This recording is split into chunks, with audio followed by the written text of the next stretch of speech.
দর্শক, আন্তর্জাতিক অপরাধ ট্রাইব্যুনালে রয়েছেন সহকর্মী ইনাই নাহিদ, সরাসরি যোগ দিচ্ছেন তিনি। নাহিদ, আপনি নিশ্চয়ই আমাকে শুনতে পাচ্ছেন। নাহিদ, ট্রাইব্যুনালের পুলিশের সাবেক কোনো কর্মকর্তাকে হাজির করা হয়েছে কি?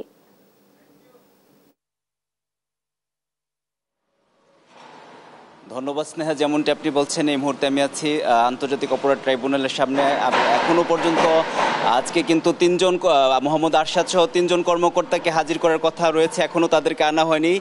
আপনাকে যদি একটু সার্বিকভাবে বিষয়টি সম্পর্কে জানাতে চাই, সেটি হচ্ছে যে বৈষম্য বিরোধী জুলাই গণঅভ্যুত্থানে সংগঠিত মানবতা বিরোধী অপরাধের মামলায় শাহবাগ থানার সাবেক ভারপ্রাপ্ত কর্মকর্তা মোহাম্মদ আরশাদ হোসেন সহ 3 পুলিশ কর্মকর্তাকে কিন্তু তদন্ত প্রতিবেদন দাখিলের জন্য 2 মাস সময় দেওয়া হয়েছিল এবং আজকে সেই 22 এপ্রিল এই তদন্ত প্রতিবেদন দাখিল করার নির্দেশ দিয়েছেন আন্তর্জাতিক অপরাধ ট্রাইব্যুনাল এবং তাদেরকেও হাজির করা হবে।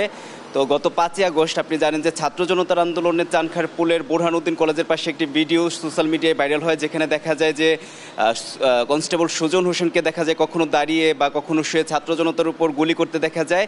এর পরিপ্রেক্ষিতে আন্তর্জাতিক অপরাধ ট্রাইব্যুনালের চেয়ারম্যান মোহাম্মদ গোলাম মুর্তজা মজুমদারের নেতৃত্বাধীন ট্রাইব্যুনাল তার বিরুদ্ধে গ্রেপ্তারি পরোয়ানা জারি করে।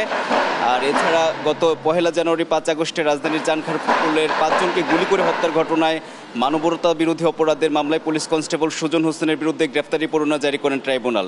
তো আজকে তাদেরকে কিন্তু constable Sujan Hossain, OC Arshad Hossain, constable Imaj Hossain, constable Nasirul ইসলামকে আদালত প্রাঙ্গণে আন্তর্জাতিক অপরাধ ট্রাইব্যুনালে আনা হবে। আনার পর হয়তো বা তাদের তদন্ত প্রতিবেদন নিয়ে শুনানি হবে। শুনানি শেষে যখন আমাদেরকে তাদের সবশেষ অবস্থা নিয়ে ব্রিফ করা হবে, এ নিয়ে আমরা আরও বেশি জানাতে পারবো। তো এখনও পর্যন্ত তাদেরকে আদালত প্রাঙ্গণে আনা হয়নি। আমরা অপেক্ষা আছি কখন ওনারা আসবে, সেই নিয়ে আমরা আপনাদেরকে পরবর্তী সময় বিস্তারিত জানাবো।